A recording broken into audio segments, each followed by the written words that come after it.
প্রথমেই দুঃখ প্রকাশ করে নিচ্ছি, আমার আসতে দেরি হয়েছে।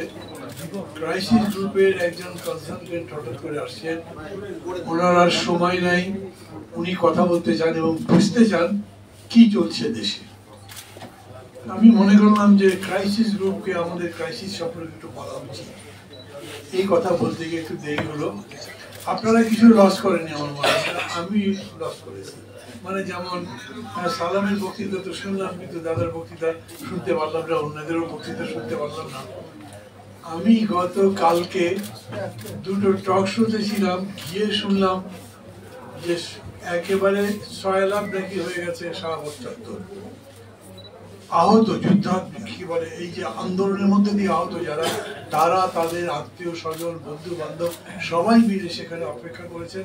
তাদের কিছু দাবি দেওয়া আছে, যেটা গতকাল দুপুরবেলা হয়েছে, আপনারা দেখেছেন যে দুটো হসপিটাল থেকে, পঙ্গু হাসপাতাল এবং ওইখানে একটা ন্যাশনাল ইনস্টিটিউট আছে, সেই জায়গা থেকে বেরিয়ে তারা যেহেতু ওইখানে স্বাস্থ্য উপদেষ্টা ভিজিট করতে যাবেন, তার সাথে কথা বলতে চায়। তাদের দাবির মধ্যে আছে সুচিকিৎসার ব্যবস্থা করা, আর্থিক সহায়তা দেওয়া, নামের লিস্ট করে ঠিকমতো করা হয়েছে কিনা সেটা দেখা। মানে আমি প্রথমে আপনাদের বলি, আমার কাছে মনে হচ্ছে যে বেশ বড় রকম সংকটের মধ্যে পড়ে যাচ্ছি আমরা দিন দিন। আমি আবার বলি, বেশ বড় রকম সংকটের মধ্যে পড়ে যাচ্ছি অথবা পড়ে গেছি। কারণ মানে এরকম হয় না যে ওই ঝিকে মেরে বউকে শেখাতে হয়, কিন্তু সেরকম তো শেখাতে পারছেন না। আপনি যাকে এখন শেখাবেন, তাকে শেখাতে গেলে যদি তার আঘাত বড় হয়, তাহলে আমাদের উপরে সে আঘাত লাগতে পারে।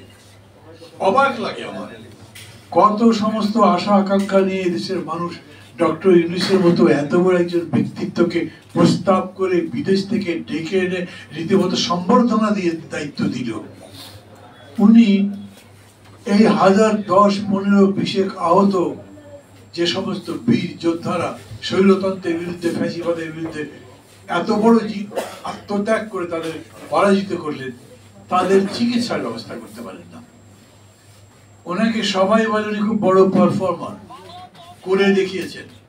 গ্রামীণ ব্যাংক করে, ক্ষুদ্র ঋণ করে, গরিব মানুষের উপকার করে, এগুলো অনেক রকম কথাবার্তা, যার জন্য নোবেল পেয়েছেন। এখন আবার নতুন করে তিনি করছেন সোশ্যাল বিজনেস, এটাও নাকি সারা দুনিয়ার লোকজনের মধ্যে অনেক আকর্ষণ তৈরি করেছে। কিন্তু বাংলাদেশে ক্ষমতা নেবার পরে বা ওনারা পছন্দ করে দায়িত্ব পাবার পর থেকে 100 দিনেরও বেশি হয়েছে। এই সময় যদি হিসাব করেন, তাহলে আমাদের মধ্যে, মানুষের মধ্যে আশা তেমন সঞ্চার করছে না। যে বিষয় নিয়ে এখানে করা হয়েছে সেটা তো মানে একটা স্টুপিডিটি, মানে একটা ছেলে খেলা একেবারে ক্ষমতা নিয়ে। কি রকম করে এই দুজন মানুষকে নিলেন, কার বুদ্ধিতে নিলেন, কিছু বলে না। এই সরকারে কিন্তু এইটা একটা ব্যাপার হয়েছে, তারা কোনো প্রশ্নের জবাব দেওয়ার দরকার মনে করে না।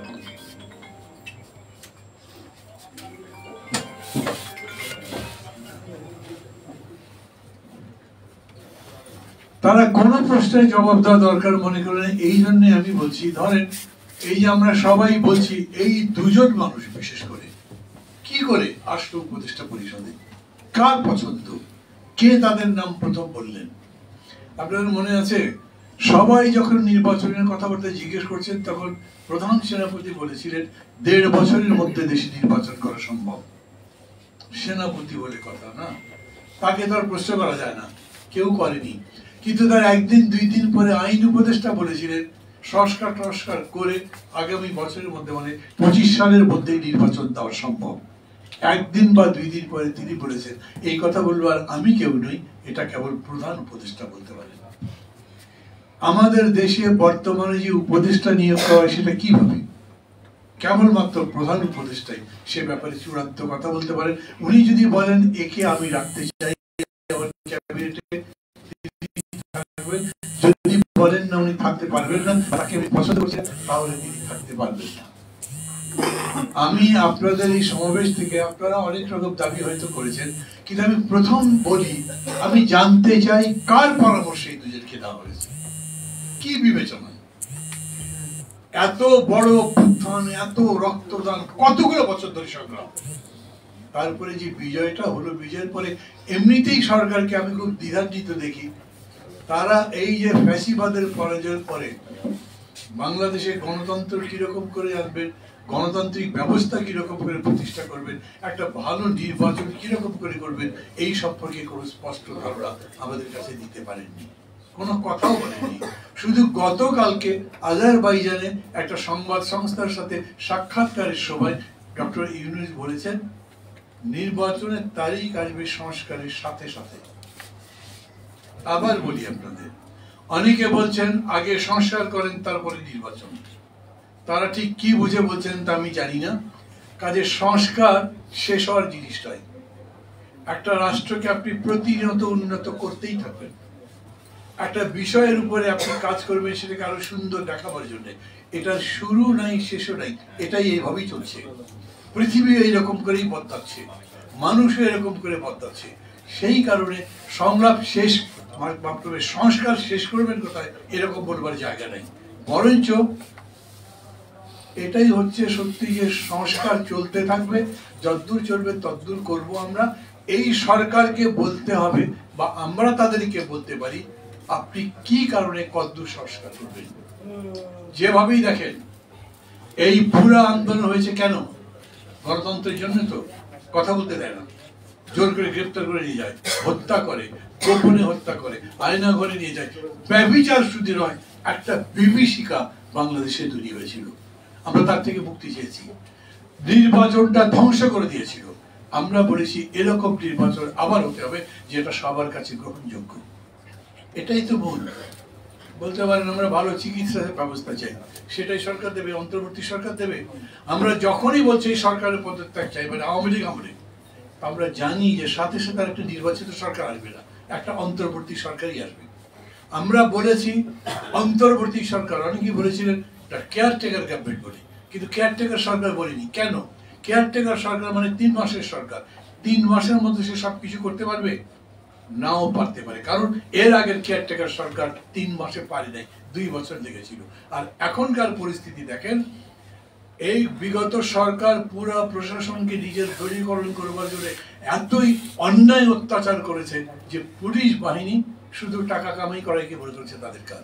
জনগণের জন্য কোনো দরদ নাই, অযথা কোনো কারণ ছাড়া মানুষকে অত্যাচার করবার জন্য তাদের পকেটের মধ্যে ইয়াবা ঢুকে দিয়ে মামলা দিয়েছে, যাকে ইচ্ছে ধরে নিয়ে চলে গেছে, কাউকে কাউকে মেরে ফেলেছে।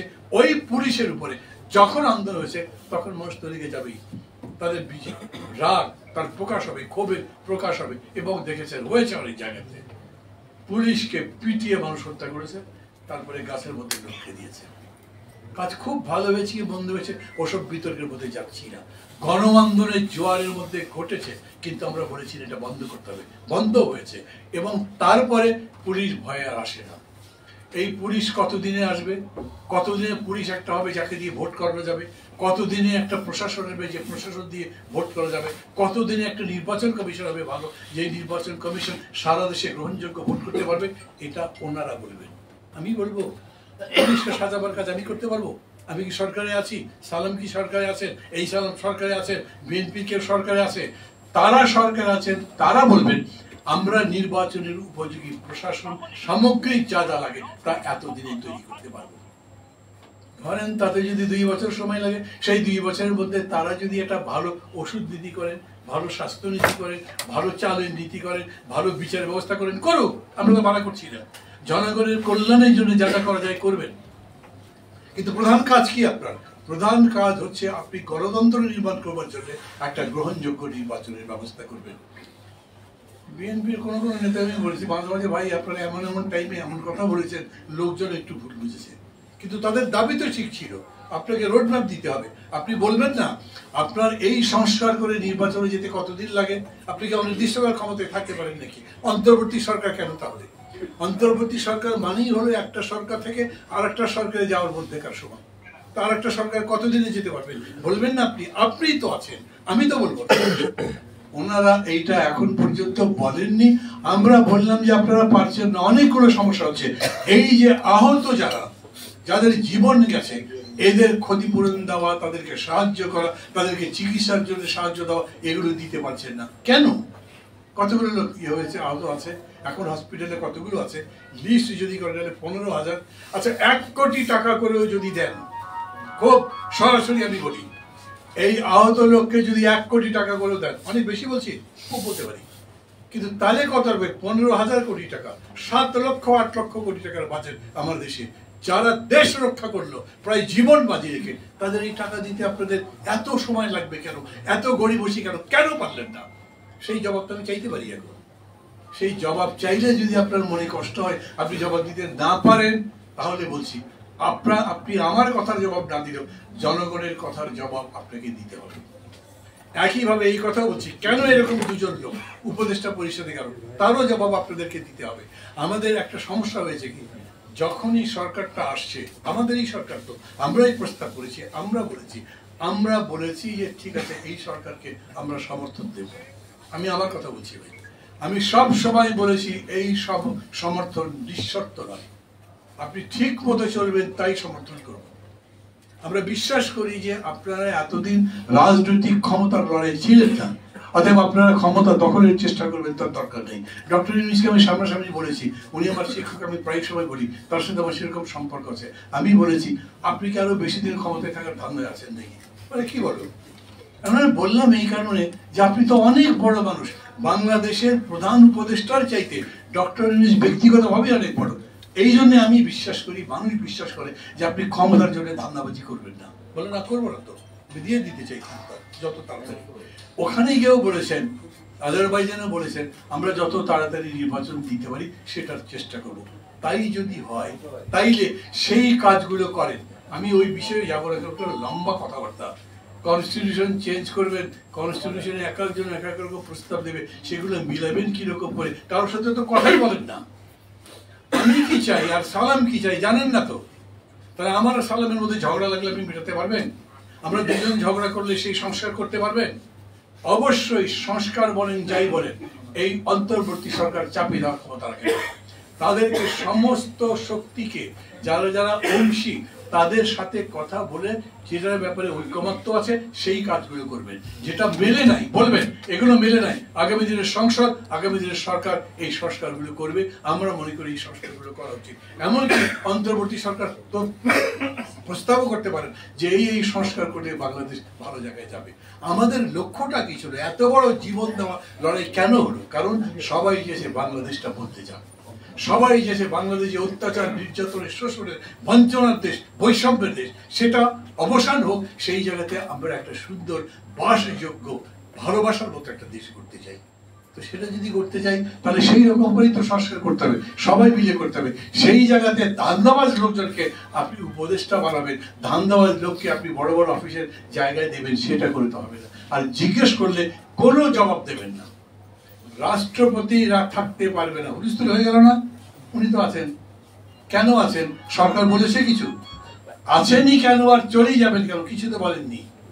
ঠিক একইভাবে এই যে উপদেষ্টাদের কথা বলছেন, এই উপদেষ্টাদের নিলেন কেন, কি কারণে, কিচ্ছু বলতে পারেননি। অন্য যে কোনো বিষয়ে প্রশ্ন করবেন, এই সরকার কোনো জবাব দেয় না। অথচ এই সরকারের কাজই ছিল সবার সাথে মিলে মিশে একটা ঐক্যমত্য তৈরি করা, একটা জাতীয় ঐক্য তৈরি করা। ভুলে গেলে তো চলবে না যে আমাদের এই বিজয়কে ধ্বংস করে দেওয়ার জন্য কি রকম করে পতিত সরকার চেষ্টা করছে, আর তাদেরকে মদত দিচ্ছে পাশের দেশ। এর বিরুদ্ধে ঐক্য যদি না হয়, জাতীয় ঐক্য না হয়, তাহলে আমাদের আমরা শেষ পর্যন্ত টিকে থাকতে পারবো কতবারই সেটাই জানি না। আমি এটা বলি, ডক্টর ইউনূস আছেন বলে আমাদের অর্থনীতির একটু গতি ফিরছে। কেন? আগের সরকারকে কেউ বিশ্বাস করতো না, বিদেশ থেকে টাকা দিত না, টাকা দিলেও সেটা ব্যাংকের মাধ্যমে দিত না, চুরি করে দিত অন্য জায়গায়, ফলে রিজার্ভ আমাদের খারাপ ছিল। কিন্তু এইবারে আমরা রিজার্ভের থেকে কোনো বড় রকম সমস্যা না করেও আকুল পেমেন্ট দিয়েছি, রিজার্ভে টাচ না করেও আমরা ফরেন লোন যেগুলো ছিল সেগুলো সার্ভিসিং করেছি। আমাদের ব্যাংক আগের চেয়ে একটু ভালো হচ্ছে, কিন্তু জিনিসের দাম তো কমে না। আমি অর্থনীতি ভালো ছিল অত বলতে পারছি না, জনগণের কষ্ট তো কমে নাই, মানুষের দুর্দশা কমে নাই, মানুষের চাকরি বাড়ে নাই, কোন রকম অর্থনৈতিক বাকি আমরা সংগতি দেখতে পাচ্ছি না, ভালো দেখতে পাচ্ছি না। কথা বাড়িয়ে লাভ। আমি এখন বলবো ডক্টর ইউনূসকে পার্টিকুলারলি বলছি, এই অন্তর্বর্তী সরকারে যারা আছেন তাদের বলছি, দায়িত্ব আপনাদের। কোনোভাবে সেই দায়িত্ব আমাদের উপরে চাপাতে পারবেন না। আবারও বলি, এই উপদেষ্টা নেওয়ার দায়িত্ব যেমন আপনাদের, দ্রব্যমূল্য যদি কমাতে না পারেন তাহলে সেটির দায়িত্ব আপনাদের হবে, নির্বাচন যদি ঠিক মতো অনুষ্ঠান করতে না পারেন সেই দায়িত্ব আমাদের হবে, আপনাদের হবে, আমাদের হবে না। কেন? আমরা তো বলছি আপনাকে, বলেন আপনি কি সহযোগিতা চান। আপনারা বুঝতে পারেন না, ইউনূস সাহেবরা বোঝেন না, অনেকে বোঝে না। আজ যদি এই জায়গাতে বিএনপি না থেকে আওয়ামী লীগ থাকতো, তাহলে এর মধ্যে একদিন দুই দিন হরতাল টরতাল দেখে ফেলতে হয়তো। বিএনপিতে হরতালের কাজ যায়নি, আমি ধন্যবাদ দিই কিন্তু তাদেরকে এই জন্য। আমার বিএনপির সমালোচনা আছে বেশ কিছু, আমি তার বিএনপিকে গিয়ে, কিন্তু আমি মনে করি এই জায়গাতে বিএনপি হয়তো বলেছে 3 মাসের মধ্যে ভোট দেন, কিন্তু বুঝেছে না 3 মাসের মধ্যে মানুষ পছন্দ করছে না, 6 মাস বলেছে। তারপর বলেছে না 6 মাসের মধ্যে বোধ হয় মানুষের এরকম পছন্দ করছে, তখন বলছে যৌক্তিক সময়ের মধ্যে ভোট দেন। এর চাইতে ভালো কথা কি পাবে? তারা অন্য কোনো রকম সমস্যা তৈরি করবে। কিন্তু আপনাদের কাছে বলছে, আপনি একবার ডেকে কথা পর্যন্ত বলেন না। বিএনপি যখন বলে যে আপনি মনে হয় ক্ষমতায় দীর্ঘদিন থাকার জন্য চেষ্টা করছেন, মনে মনে ফিকির করছেন, তো সরকার তো ডাকতে পারে বিএনপি থেকে, কেন এরকম বললেন, আমি তো এরকম নই, আমি এরকম ভাবছি ইত্যাদি। তাদের মধ্যে মতের আদান প্রদান হতে পারে, আমাদের সাথে হতে পারে। সরকার কারোর সাথে কথা না বলে যদি মনে করেন একা চাপিয়ে দেবেন, আমি কিন্তু কোনো থ্রেট করছি না, আমি বলছি ইতিহাস বলে ওইটা পারবেন না। ইতিহাস বলে মানুষ ঠিকই দাঁড়াবে ওই সময়। আপনারা বলেন যে মাসে মাসে কি অভ্যুত্থান হবে? আরে ভাই, মাসে মাসে অভ্যুত্থান আমাদের দেশেও এরকম হয়েছে, বিদেশে তো হয়েছেই। খুব বিশ্বখ্যাত রাশিয়ার বিপ্লব ফেব্রুয়ারিতে একটা হয়েছে, অক্টোবরে আরেকটা হয়েছে। প্যারি কমিউন যেটা বলে সেটা 1 মাস 2 মাসে একটা করে হয়েছে।